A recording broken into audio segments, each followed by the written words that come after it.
You're about to listen to my conversation with Bailey Greetham-Clark, the founder of Be Great Fitness. We discuss the importance of exercise for care home residents, how to level up your care home activities, and how to build your business on TikTok.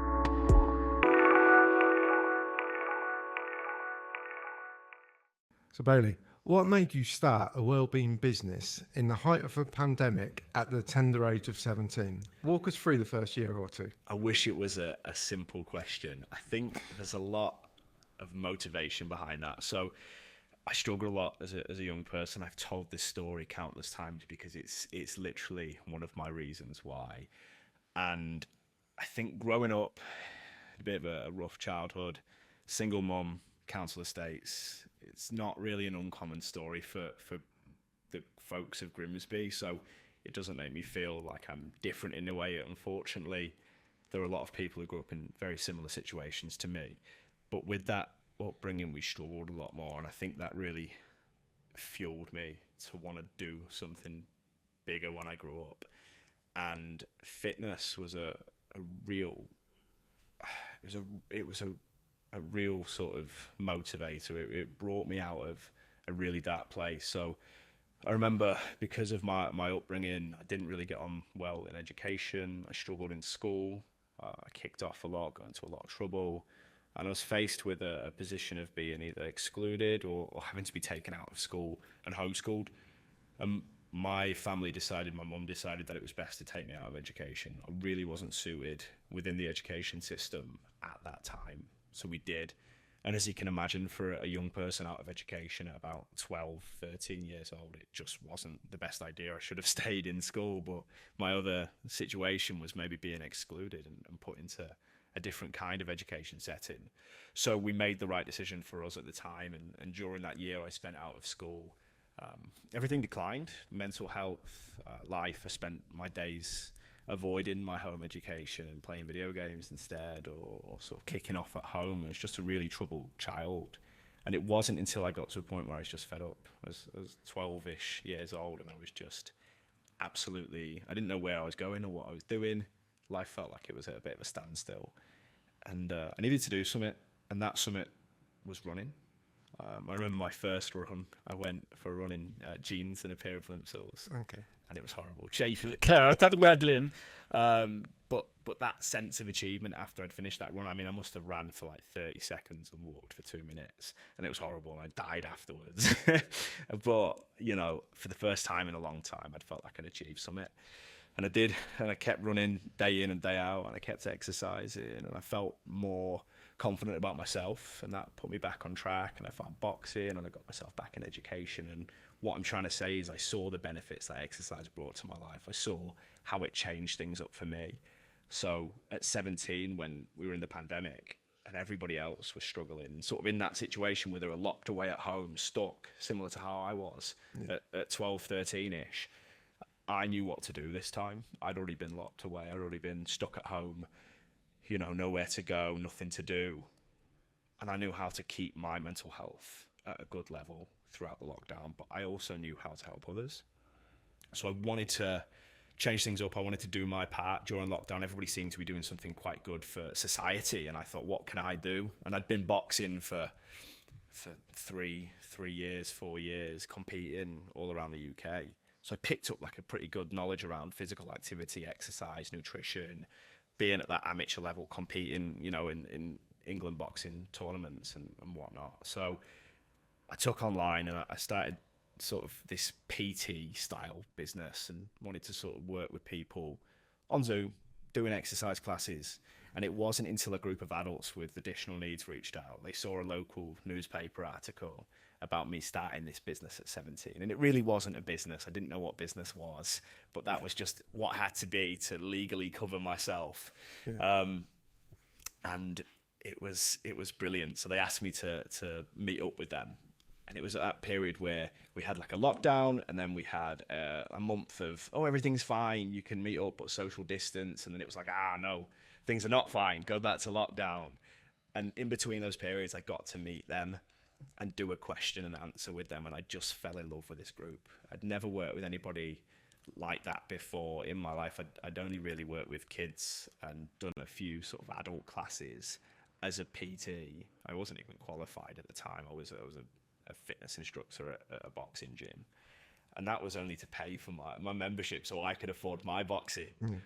So yeah, I started working with them, and I didn't know anything about money or business or finances, and I just did it for free. Every week we jumped on Zoom, we did a free 30-minute box fit class.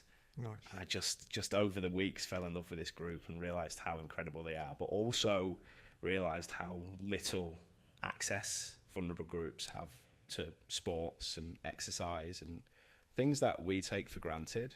And I thought, I need to do something about this. So when the pandemic lifted, we met up and we did our first ever in-person session, and the BBC came to do a piece on it. And it was beautiful, and it just dominoed. I realized I had to help vulnerable groups. I realized that exercise was my passion. I got qualified properly. I got insured. I got all that stuff, that I needed to have to run in-person classes. It just spiraled from there. So it spiraled from a bit of a rough background, using that to try and help better other people's lives, and falling in love with a group that I never even knew were there. I'd never even worked with this group. I didn't know that they were a group in my town or a day centre for adults with additional needs. I'd never heard of them, but as soon as I met them, it was just a connection. I just knew this is what I had to do. And yeah, it wasn't, there was no business plan. There was no, I'm going to start a business in 5 years. We're going to have this turnover. It was just, I want to work with this group, but I also need to have insurance and qualifications at a business and to be registered, and, need some form of structure to be able to do that. And yeah, before I knew it, I was a business owner at 17. Amazing. And we'll come on to the business side and how you market it through kind of social media and all of that. But I listened to another podcast that you're on, Favorite Positions podcast, and you said the line, at the end of the day, we're all human. We all just want a little bit of time, appreciation, and a little bit of care in our lives. That almost sums up why you've tried to start this business up. Yes, yeah. I feel like we get caught up in everyday life. I feel like as humans, we're constantly trying to jump from one thing to another, trying to achieve whether it's personal goals or goals for other reasons. And we sometimes forget we are just humans that need a bit of love and a bit of care and a bit of time. And we're okay to have down days, and we're okay to have top of the world days where we're absolutely go, go, go. But we need each other, and we need community, and we need encouragement, and we need love and care. And I think that's what I meant by that. It's the root of our company. To work so heavily in the care sector now is beautiful, because we've always cared, whether it's been the women's only groups that I ran at 18 years old with funding from Sport England to make sure that, women in our area had a safe space to exercise, or my behavioural projects in schools with kids that also struggled with their behaviour. Everybody just needs a little bit of care, and we do that through exercise, using that as a bit of a bridge builder. Talk to us about the day-to-day of Be Great Fitness and why you want to make fitness accessible to all. Yeah, so day-to-day, so different, and I think that really suits me as a person. I struggle with being static. My brain doesn't like sort of sitting in an office all day and working like that. So my day will be starting in the office, catching up my emails. Then we may be in a care home or a school or a community centre, running these classes with everyone from adults who have had strokes to carers who need support to, like I said before, kids with behavioural issues that just need a little bit extra time and care. And we also bring sport into that because it's such a positive method of output of outcome, and to be able to relieve stress and anxiety and that energy through sport is really powerful work. So every day looks really different for me, but obviously it all has the same goal of fitness being accessible. So we say accessible in the term of cost. When we run publicly accessible classes, which anybody can access, we partner up with charities. We ensure that these classes are free. So that straight away is a barrier of accessibility broken down. We make sure our coaches are trained to the highest standard for that class. So again, they have the best knowledge, to the point of mental health training, to ensure that accessibility is there and it's not a barrier and there's no barriers. So fitness being accessible has so many paths for us. It has so many roads, and it's hard to really define it. But what I like to say is it really doesn't matter what you're accessing our class for, as long as it's there and available and you access it for you, then we're doing our job and we're sort of reaching our goals of our mission. So fair. It's really admirable, and we'll come again onto the business model in a bit, but just talk to me a bit about the care homes themselves in terms of, obviously it's one niche of Yes. some that you're focusing on quite a lot now. Yeah. What's the benefits, A, to the residents, and B, to the care homes as well? Because there's going to be benefits for care homes if you're looking after the residents. Of course. I mean, we all know how important exercise is for our body and for our life and for our mind. Mostly for our mind, actually. And I think finally we're in a time where exercise is becoming so widely popular, with running clubs getting really popular and sports groups and the gym getting so mainstream. We don't want care home residents to be left behind at all. And I think these people in these homes were our previous athletes. They were avid walkers or runners or tennis players. And then they go into a care home and they just do not much when it comes to physical activity. Some homes are brilliant. Absolutely. Some homes have some incredible opportunities for residents to get fit. I was speaking to a care home the other day that live streams yoga from Sri Lanka for their care home residents. So some are fantastic, but some just don't have the knowledge or the skill or the expertise to do that for their residents. So they're falling behind, and the health benefits that come with this, when we're sat around all day or laid around all day, we get stiff, our blood circulation, isn't as avid, we get bed sores or we become less mobile. And as soon as we stop, if we stop moving, we lose it. And, it's that thing of move it or lose it, isn't it? Where if you don't carry on becoming active, your body's going to decline rapidly. And what that means for residents is poor health issues, poor sleep, poor life, low moods. What that means for staff is dealing with residents who have low moods, poor health, which becomes an even bigger job for the staff in the care homes. And what that means for the care homes is, unfortunately, it's going to sound really horrible, but a lower lifespan. Yeah. And that means we're losing relatives, we're losing residents who are loved members of their communities, because care homes are communities. And when somebody passes away in a care home, it must be one of the most devastating things to happen.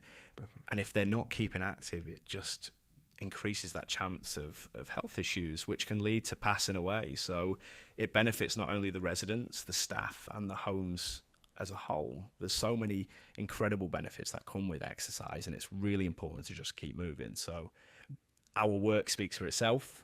Like we say, most of these people were very active as young people, so why would they not carry it on in their later years? It's not end of life, it's just the sort of next section, so they can do what they want. And most of the time these people do want to keep moving. They love it brings joy. So yeah, absolutely. Now, we know families are going to be stressed when they're thinking about putting a loved one into care. Absolutely.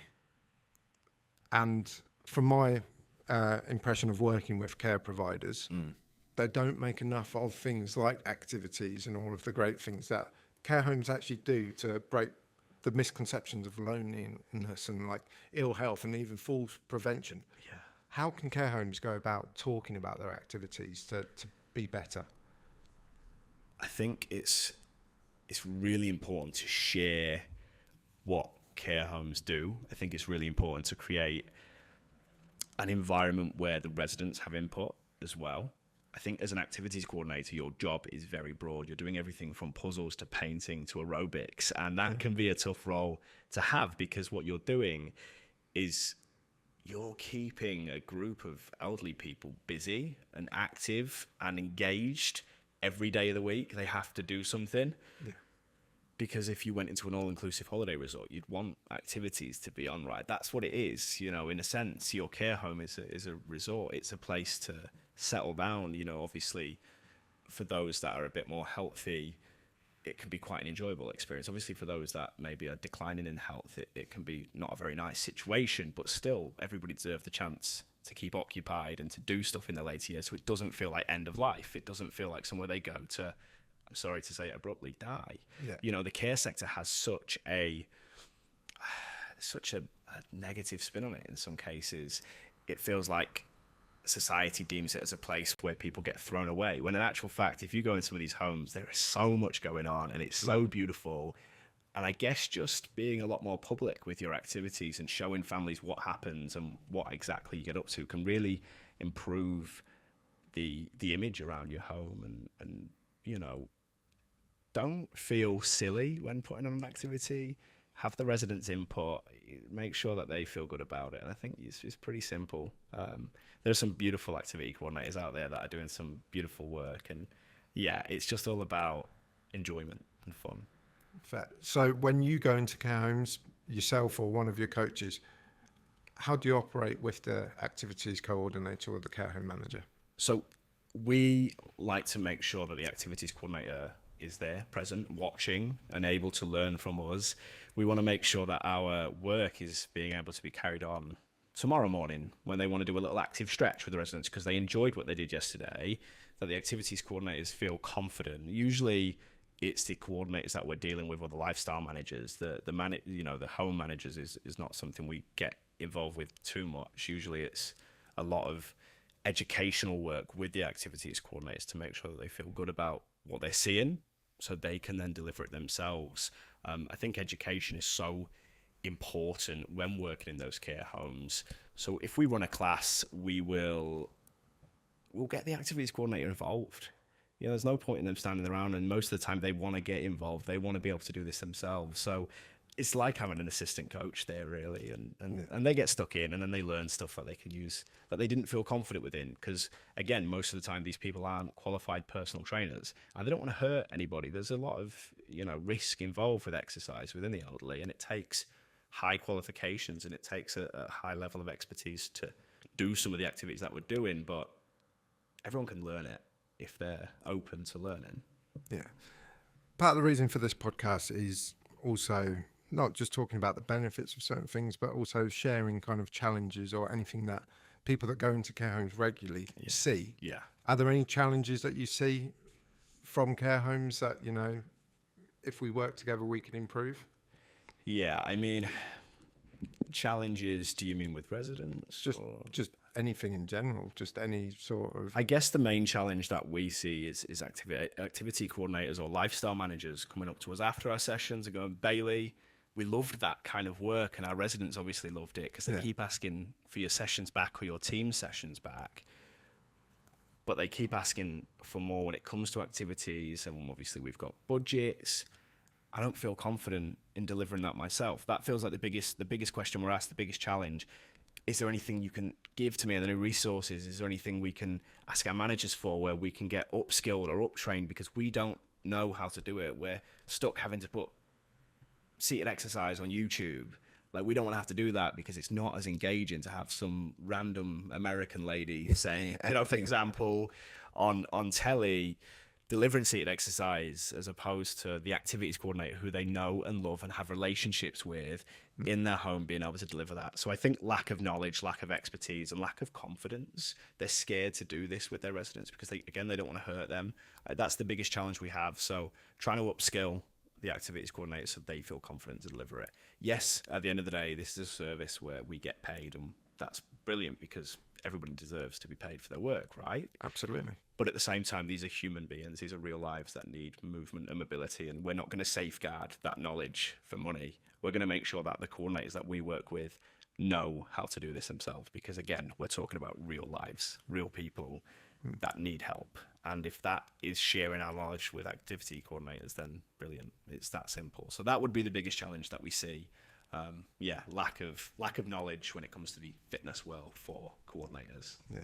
And I suppose to bring it back to you, yourself, in terms of all the social media work that you've done, thousands and millions of views and engagements and all of that across different channels, how much does personality make a difference in terms of to the residents, to getting them active in terms of participating in the first step in an activity and then actually enjoying it and being like, we want Bailey back? Well, we're in the business of relationships. When we talk about the word care, what does it mean to you? Quick question just to throw, but what does care mean to you? Someone paying attention and just helping me with any ailment that I've got. Exactly. Yeah. So care is all about person to person work. It's all about understanding somebody and knowing how to help them with anything they need. So when we talk about the care industry and care being at the heart of everybody's work, we talk about relationships and we talk about laughter and joy and being able to understand people at any stage in their life. So I think personality is so important. When we hire, we're looking for people that can care. We're looking for people that can understand. Empathy is a huge thing. Compassion's a huge thing. You are going in to entertain these people. When I talk about delivering activity and physical activity, we like to say that exercise and sport is just the benefit. It's just sort of a tool that we use to go in there and build up positive relationships, build up conversations and communities within these care spaces. And we're actually doing something really good for our body as well, and we're helping you keep moving. But we've now learned so much about each other. You're going in, and some of these residents might not even have a visitor all week, all month, all year. People in these homes may never have somebody new come to see them, and I think that really puts it into perspective. So personality is everything. This industry is built on personality, and care home residents will take to those that give them just a little bit of care. So, yeah. Fair. And now you've got a team of 6 coaches. So we've got a 3 internal team and then a few part-time people that come and help out if we need it, if anybody's off sick. So around 5, 6-ish. Okay. So how do you spread what you think and what you understand of care and why you do it, the drive for why you do it, and make sure that your coaches and other freelancers don't just see it as another job? Yeah, I think that all comes down to hiring. We spend we spend months looking for the right people. For example, the most recent person we hired, Ellie, she's brilliant. She's, we looked at her story, we looked at what she's done in the past and what job she's held. And I think you have to be so picky because, again, we've got real human lives at the end of our service, and personality is everything. So we need to make sure that those residents are getting the very best service possible. So with Ellie, we spent a good couple of months looking for her. We trialed her out in our sessions. We trialed her out in our care homes. We looked at her past, job history, and she'd been a carer. And she'd had a really special story, and she spent years caring for this gentleman. And he got to a point where, unfortunately, he passed away. And she didn't want his family home, which sort of everybody that grew up around him grew up in that home, and they knew that home was theirs, and they grew up and they went to dinner and Christmas and everything. All those memories and special moments were in his home. She didn't want that to get soaked up and bought by somebody from somewhere else coming to do it up, flip it and sell it on for a profit. So she ended up buying that home and made that her family home. Those are the kind of people we want. We want those stories. We want people that are genuinely passionate, and that can be difficult to find, but it's so, so crucial that those are the people that work with us, because if not, then we just become any other business, right? We can't say we care if our hiring process is an Indeed advert and 3 interviews. We need to make sure we find people that are genuinely passionate about others, because this isn't a job. This is a reason for getting up in the morning for me. And I can confidently say for my staff as well, my team, all share those values, but it just means we're very, very picky. But I think you have to be. Yeah. You have to be picky in this industry. So that's how we ensure, care is at the forefront of what we do. And that's how we make sure that these sessions and this company grows and expands, because we're people first. And so many people can say they're people first. But that story that I've just shared with you hopefully backs up the fact that we are people first. Absolutely. And I think the more people I interview, the more people, like me and George are going to care homes tomorrow and Wednesday in Wales filming. Wow. And it's people that we meet, and the stories that we kind of find from them, they're all personal, and they all have this. And I just wanted to quickly ask, before we move on to the business side of things, you personally, like, difficult upbringing, it could have been easy for you to be kind of almost bitter and twisted about how things turned out initially, but instead you've turned it into a real positive, a real caring story. And that's testament to you. But how have you done that? How have you kept your mind strong and full of belief? I wish I knew the full answer. Boxing helped massively. Boxing put me on the straight and narrow. That really helped with discipline and respect, and realizing that somebody bigger one day is going to come along and punch you in the face, and that's going to hurt. I've got to get back up and then move into that. Builds a level of resilience, whether it's in the ring or in the workplace. But I was really lucky to have supporting grandparents that took me in when I was going through my tough time. My grandparents moved me into theirs, and they really helped me. And they built up that compassion I have for the elderly and for people these days, and they gave me a second chance. I feel like, unfortunately, not everyone has the right people around them. And again, the right people will change somebody's situation. So I was lucky. My grandparents took me in, and they taught me a lot, and they put me on the straight and narrow as well as my boxing, and they supported me. So it was right people, right time for me. And I can only put it down to luck, because a lot of people that go through similar backgrounds and childhoods don't always have the right people to pick them up and to dust them off. Yeah. Go, come on, let's carry on. But I did, and I owe a lot to my grandparents. I really do. You must be very proud of yourself as well, to get to where you've got to.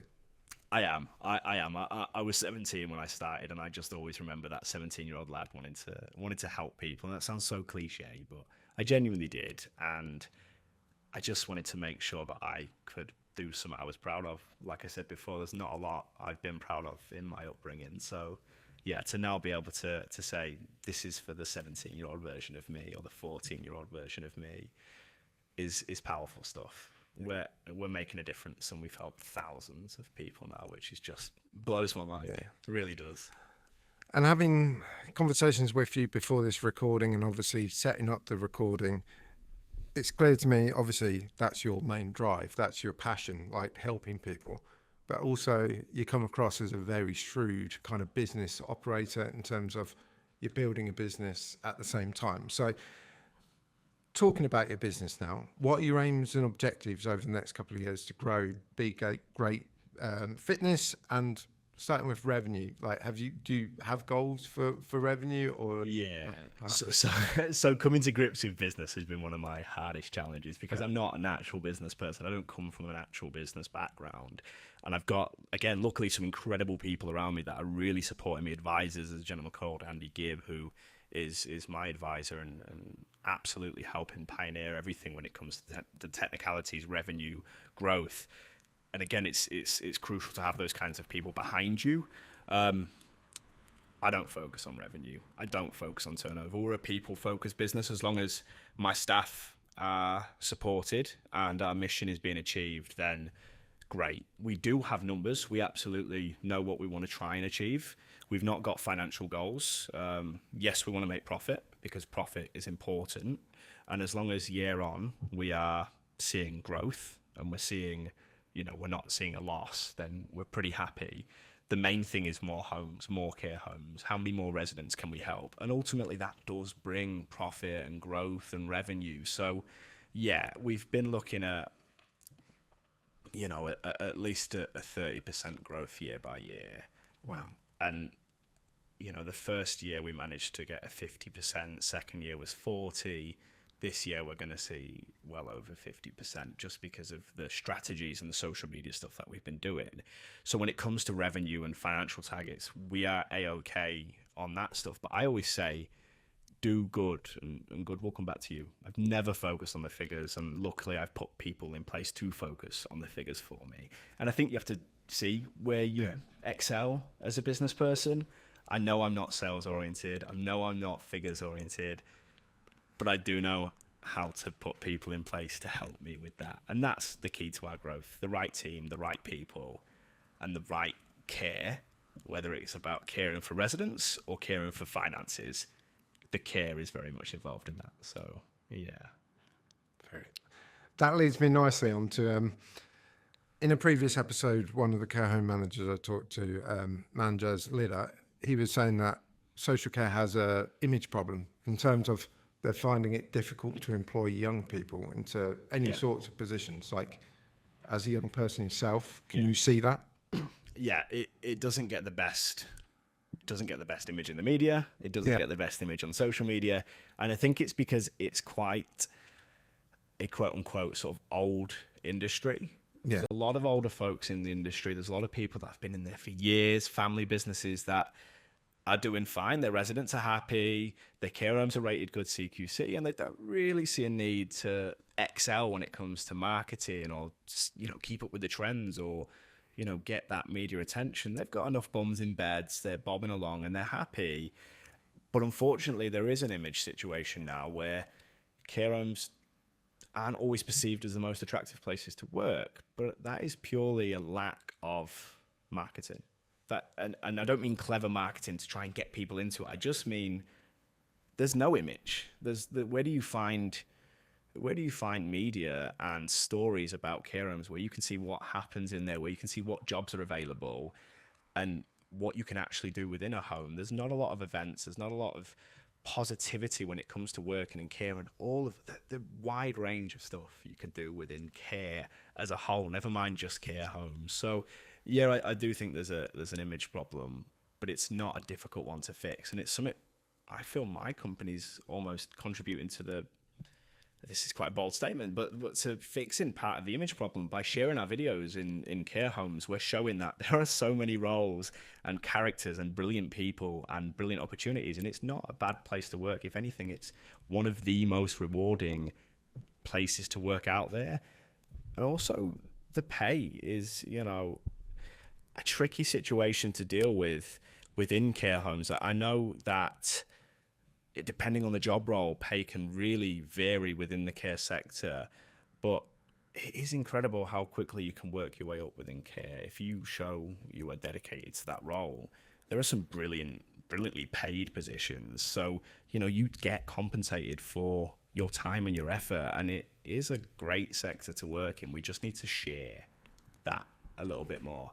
And one of the things that I'm doing to try and help with that is I'm an ambassador for Who Cares Wins, which is a Hallmark Foundation event where later on in the year we'll be at Tottenham Stadium, hosting a load of young people, colleges, schools, and a load of care home providers doing an event for young people by young people to try and make sure that a better light is shone on the care industry. So I think it's stuff like that. Let's bring fresh new marketing that other industries are seeing, really creative, powerful, beautiful work to the care sector, because it could use a little shake up, a little refresh. And there's a lot of young people that do care within the sector, and we just need to show that. And obviously you're growing your business and you've got a team of 3 to 6 coaches that you're regularly working with. Like for you started it all out yourself. How do you delegate? How do you let go of some of your responsibilities?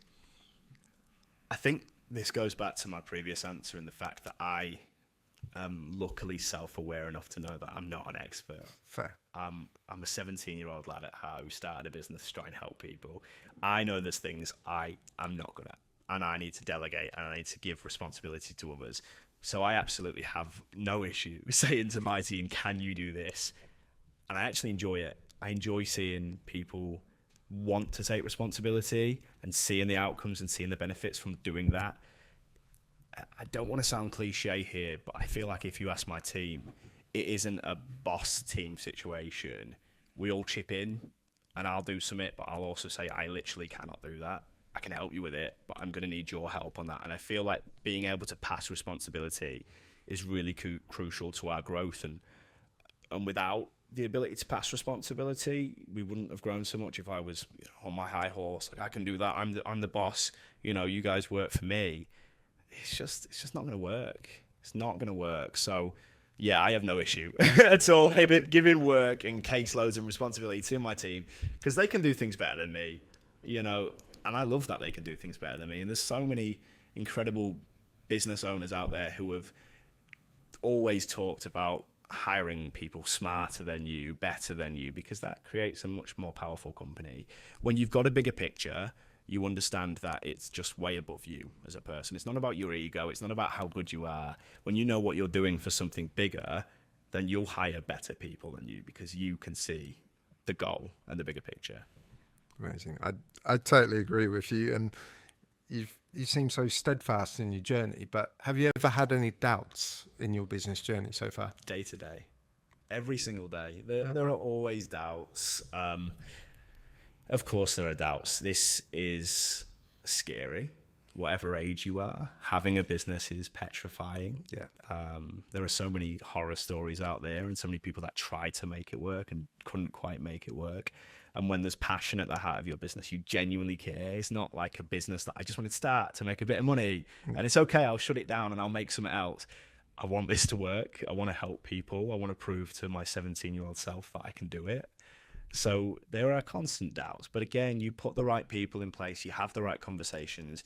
There's a huge emphasis on mental health right now, which I hope stays. I hope we constantly talk about our mental health and being able to talk about how you feel with not only your team, but people around you in similar situations, other business owners, is crucial. Be honest. Honesty is so essential, because then you can have brutally honest conversations, which might just save your business at the time. So there are doubts every single day, but I talk about it and I share it, and that usually gets the job done. Perfect. In terms of getting some advice from you as well, and because some of the things you've done, you've started building partnerships with some big players within the care industry, NHS, Bupa, Tanglewood Care Homes. How do you go about making those relationships, partnerships? For me, it's just been about marketing.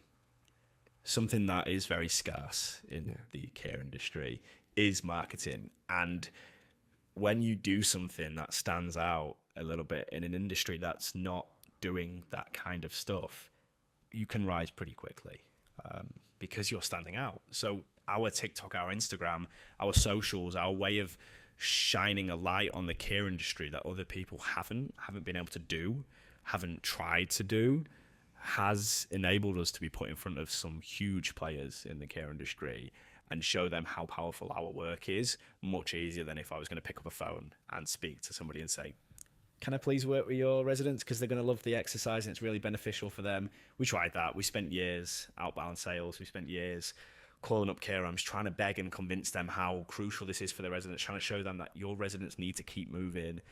And you're faced with, there's no budget. Our residents don't want to exercise. They don't care. We already do something. And that can be difficult. So we changed our strategy up real quick to purely having inbound stuff. So by putting ourselves out there and being vulnerable online and showing what it is exactly we do, we've had the likes of the NHS get in touch with us. We've had Tanglewood, which we're about to enter a really beautiful partnership with, where we're servicing all 14 of their care homes in Lincolnshire with weekly exercise sessions. That's not happening in the care sector in the UK. I'd like to see a care home that is so dedicated to the health and well-being of their residents. We're now being able to share that with other big companies like Bupa and Kingsley, who also want to dedicate themselves to the health and well-being of their residents because they've seen how beneficial it is, but only through our marketing. So it's been difficult, but that's how we're building up the relationships. We're being public. We're shining a light on an industry that doesn't get much attention and doesn't get enough attention in the media, in the press. And it's working for now. Absolutely. From everything that I've seen on social media, that's why we're having this conversation today, because I saw your marketing. So as a business owner, how important is marketing within the mix of your responsibilities? Do you prioritize it? Yeah, when it comes to down to business, when it comes to, okay, away from the service we provide, away from the exercise we provide, on the list of what it is exactly we want to focus on business-wise, marketing is at my top priority. Below sales, below finances, marketing is my top priority, because I understand that once I can get those hits when it comes to marketing, then we can get the leads coming through, we can get the big names coming through, then we can focus on sales and closing the deal, which is respectable and which is nice and a little bit easier, really, because we're not having to pitch and show and prove, because they've already seen what we do. They already love what we do. And that video has already been shared around their office 3 times, 4 times. The amount of conversations I get into where they go, I've seen your video already. Yeah. We wanted to reach out. people are watching our work, and that just makes the whole process a lot easier. So marketing becomes the top of our priority, because then that easily leads into sales and funnels into finances and the rest and staffing. So yeah, top priority is marketing for us. And that's quite a bold move, but it's why we've grown so quick and why we've grown so well. And I suppose one of the biggest channels that you're using for your marketing mix is social media. Yes. Like I said, millions of views, Yeah. thousands of engagements. People love the video content that you're putting out. Yeah. How have you gone about building this strategy? Was there tactics from the very start, or have you learnt this as you go on? This has definitely been a learn as you go on situation. We wanted to share our work. We knew that social media was important, that it was going to create a positive vibe around what we do. We knew our work was wholesome. People love wholesome things. They love watching things that grab your heartstrings. And we knew that was our work.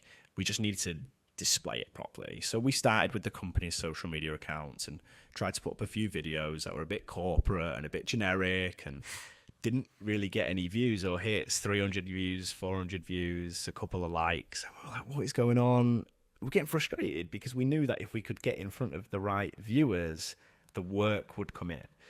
So we had to switch things up. We put a video up in a care home in Immingham, Glyn Thomas, and just a local small care home with a group of incredible elderly sort of ladies, really prominently. That was the session. And we were just having a laugh with them. I did a bit of resistance band work or a bit of like strength building, talked through the session, demonstrated, had a laugh with each resident, filmed it, one shot, no editing, a few captions, put it on Be Great Fitness's socials, and it got like just under 1 million views. I'm like, what? We need to replicate this. How do we do it? What are we doing? So we spent a little bit of time replicating it, trying to do it. And again, no luck. Back to 300 views, back to 400 views. And we realized that what was successful about that video was people by people. People were hooked on the conversations and the relationship I had built with those residents in that video, and they were hooked on that engagement and that minute of insight into what it's like for me to be in a home. No editing, no fancy posh detailing, nothing like that. And that's when we made our change. We started building up our personal brand. We started building up my personal brand to try and show the work I did as Bailey in care homes, but everything then fed into Be Great Fitness. So we built up our personal brand socials, which TikTok's now at over 52,000 followers, and Instagram, we've gained 15,000 followers in a matter of months. Instagram is what we've been working on recently. We've now been trying to expand our socials. We focused purely on TikTok to start, and once TikTok's sort of ticking away, mind the pun, that's terrible. Then we focused on Instagram, which is now growing as well. So yeah, we changed it to personal brand, but we ensured that everything fed into the company, because we knew that when the care homes and the companies came, they were going to want a bit of Bailey, because we built up Bailey, and me, Bailey, I can't be everywhere. I can't be in every home every week. So we slowly started drip feeding into our company and our staff and our team, and every video had logos in, and sometimes some of our team were also in the videos. So you knew you were buying into a company as well, but through Bailey. So people bought into my mission and realized that my mission was also shared by my staff and my team and my company. And it was really clever how we sort of turned that personal brand into cold hard sales, which is now what we're seeing the results of. You know, my coaches are in care homes all over the UK delivering exercise classes, and so am I. I go into the homes, I pay a visit, I film some videos, I have a laugh. So they're still getting Bailey, but they're also getting the benefits of my qualified, dedicated, passionate coaches too. Yeah. So that was the main strategy behind it, trying to go back to that famous thing of people by people. Everybody says it. Every marketing guru is going to say it. Every business owner is going to say it. But actually, what does that mean? And we really showed what that meant through our content and through our quick change up of from company to personal brand. How did you learn all of this? Like lots of trial and error, I'm sure. But yeah. Obviously, I'm a marketer. I've been doing it for 16 years. This podcast is my personal brand kind of exercise, building that up. And for someone who's focused in on fitness? You know, you've got dedicated audiences, you're niching down because you found an audience that suits what you do. When did you learn all of this about marketing? Because it's a different discipline, isn't it? Is it a case of I can't pronounce that word. Is it a case of you needed to, so you learnt it? Yeah, it was purely a case of trial and error. We knew what we wanted to do marketing wise. I'd always been so passionate about content creation. I'd always been so passionate about showing the work that we do, and it was always quite a bit of a fun thing for me to do, to create and edit videos. That was nice in itself, but it was purely that thing of, oh, okay, people actually like to see a minute segment of what happens in our care homes, and there's a lot of support for me in the comments. What's going on there?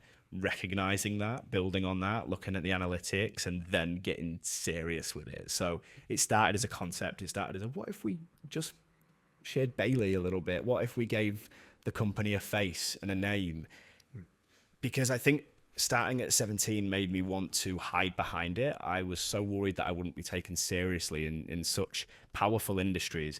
Who wants to hire a 17-year-old to do those classes? Like, that's what my worry was. And actually, I spent a lot of time saying we, and I spent a lot of time pretending it was a whole company when I just started, hiding behind a brand and a logo, because I was worried about if people would want to work with a 17-year-old. Obviously, looking back, age isn't an issue, but it can be sometimes, depending on where you are. We can't beat around the bush on that part. There was definitely times where age was an issue for me and I wasn't taken seriously. But then I ended up hiding behind my company until I had enough work behind me and enough evidence. Yeah, until you had validation. Yeah, yeah. Classic. That I'm going through the same journey. It's been a personal thing. It might have been a personal thing. Maybe it was just in my head, because again, age, you can be whatever age, but as soon as you feel like you're big enough to maybe take the mask of your company off and show yourself, then you don't really feel confident enough. So yeah, it was a lot of trial and error, and it was just learning from my mistakes, and it was seeing just a bit of success and jumping on that success just as fast as we could, realize that this is what we've got to do. No wasting time, making sure that we're getting advice from the right people, and really just going hard on that for months and months and months. And that's where we've got to now. Press has been a huge thing for me. One of my biggest tips for care homes would be to not think too little about local press. Everybody wants to make the Mirror or the Sun or whatever it is a big article about what they're doing in their care home because they feel passionate about it. But actually, don't look over your local Telegraph, your Grimsby Telegraph. Sorry, that's where I'm from, or wherever you're from. Because most of the time, those positive stories that are put into your local papers will be picked up by the nationals, because there are nationals buying and looking, or usually own all of the local papers anyway, and they'll want to publish that nationally. So that's one thing that I've been trying to work with care homes who have been wanting a little bit of advice when it comes to marketing on. Don't neglect local press. Make sure you put your positive stories in, but also try to build up relationships with local press that aren't sales-based. Most care homes will just put ads in local press. Don't sell, or don't try and sell, buy an ad in a local press paper. Try and show them the positive stuff that's happening. Try and get a story out of it. Try and get some of that free publicity, because then that leads to so many more goals. So we've used social media as the main one, but we've not neglected local press, and that has led to stories in the Mirror and, huge media outlets like the BBC and Sky and all these things. We were on Portuguese news the other day. I'm never saying American, but we're going to run Portuguese news. So, and that all sprung from those tactics that we've been putting in place now for ages, working with local press, whether it's in Brig or whether it's in Immingham, putting stories in there, which are then being picked up by bigger press outlets, which are leading to more publicity, which are ultimately leading to sales. If you want to get businessy about it, that stuff leads to cold, hard cash, which supports my team, which supports me, which enables us to continue delivering our mission.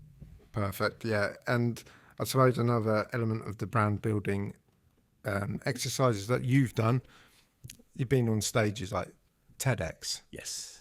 How important are kind of A, networking, and B, kind of speaking events? Networking's crucial.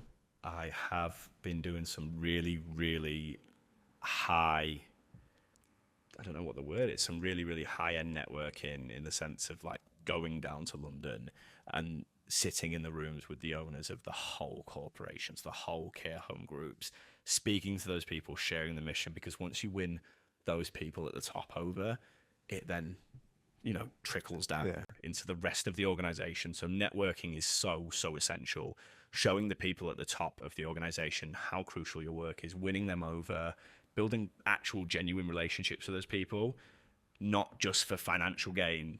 Some of these things, some of these people that you network with, whether you get clients out of it or not, you might help them with something. You don't know what you can help people with. It's not all about helping yourself. You might have something that helps their homes. So sometimes forget about that financial goal when networking. Try and just build up positive relationships, because whether it's now or 6 months, 2 years down the line that you get any financial gain from that, or you never do, they might know somebody who knows somebody, or you might help them, which then they help you. And it's all about just building up genuine relationships. So networking's huge at the moment for me. Being at these events with the right people is essential. I didn't do very well in school. I wasn't very educationally gifted. I never thought I'd be on a TEDx stage. Like, come on, I've never had too much confidence in myself when it comes to that educational background. So TEDx was like such a mind blower for me.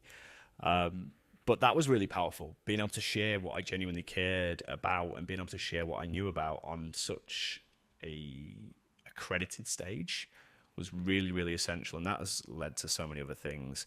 I know a lot of people want to get paid for their time as a speaker and want to be a public speaker, but sometimes understanding the audience in which you're speaking to, the possible opportunities that come from that is really powerful. I'll be speaking at the Care Show in November, which is still be thank you, which is going to be really powerful, because the people at their event, the people who are attending that are your perfect client, right? That's your audience, that's your target audience. And to have a stage in front of those people is like getting a 15-minute pitch with a CEO of a care organization. Somebody saying, there's 15 minutes, there's 25 minutes. You can sell yourself now. That doesn't come. How many times do you get a chance to sit in front of a CEO of a care organization and say, please buy into our work, because what we do genuinely will help you? You don't get that. But if you speak at an event where people are looking for help, looking to buy into things, then you start seeing the benefits of speaking. So establishing yourself as a key player yourself, establishing yourself as somebody that is an expert and knowledgeable and does the right things at the right times when it comes to whether it's marketing or care or tech is really, really crucial, because you're going to get a stage in front of 10, 15, 20, 100 of your ideal clients, all at the same time. All of your potential clients in one room at the same time, listening to you, and that cannot be bought. That is priceless, right? Absolutely. So yeah, it's pretty important to try and establish yourself as somebody that is an expert, because you don't start because you're not an expert. You know that in your field, you know that you can help your clients achieve whatever goals they have. So why doesn't the rest of the UK or the world know that through your personal branding and your social media? And, oh, wait, you're speaking at one of the biggest care shows this year. You're going to be taken a lot more seriously, and you're going to see those sales come in, which is just 1 + 1, really, isn't it? So yeah, absolutely. So that's all really practical advice. And again, this podcast is for businesses as well, and suppliers mainly. We're all suppliers into the care industry. Yeah. Have you got any actionable tips for businesses to get talking to the right people? Or any tactics that you've used in the past that seem to work well for you? Honestly, the only thing we've done that's put us in front of the right people is our social media work. Really just become vulnerable and open on social media. Try and stand out a little bit more. Try and show something that's different, that can be perceived as different, and go hard on it. Go really, really hard on it. Don't be scared about niching down. We've niched down into care now, and our audience, some of them don't even live in care. They just enjoy watching a video of a young person working with an elderly person in a care home. And it's nothing more, nothing less. But that one extra view leads to another extra view, which leads to 4 million views, which is one of our highest viewed videos now. And that puts you in front of the right people. Yeah. Really, really just standing out in an industry where it's hard to stand out. Do something different. I'm sorry that's so vague. I would knuckle down on social media. If it's the care sector, I would really knuckle down on social media. If that's worked for you, I'm sure it'll work for others. So thank you.